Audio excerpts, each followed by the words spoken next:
కేసీఆర్ గారు 2,80,000 కోట్ల అప్పు చేసి ప్రజలను ఒక తండ్రిలాగా కాపాడుకున్నాడు.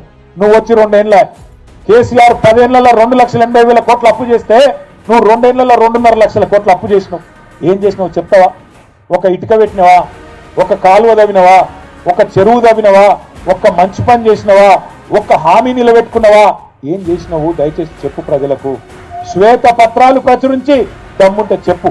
ఇవాళ ఎంతసేపు కేసులు పెడతా, పోలీసులను అడ్డం పెట్టుకొని బతుకుతా, ఎన్ని రోజులు తిరుగుతావు అట్లా? 2 ఏళ్ళు అయిపోయింది, నీ హనీమూన్ పీరియడ్ అయిపోయింది, ఇక అసలు కథ మొదలున్నది.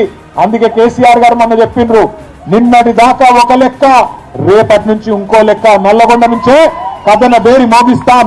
కృష్ణా జలాల్లో జరుగుతున్న అన్యాయం మీద నల్లగొండ నుంచే కేసీఆర్ గారు మరి యుద్ధం ప్రకటించబోతా ఉన్నారు. తొందరలోనే మన మునుగోడు దేవరకొండ మధ్యలో ఏదో ఒక ప్రాంతంలో మన జిల్లా నాయకత్వంతో మాట్లాడి అక్కడ ఒక బహిరంగ సభ కూడా ఉంటుంది. దానికి పెద్దలు కేసీఆర్ గారు కూడా వస్తా ఉన్నారు. మీరందరూ కూడా దయచేసి మరి కథానాయకుల మాదిరిగా కదిలి రావాలని చెప్పి కోరుతూ, జై తెలంగాణ.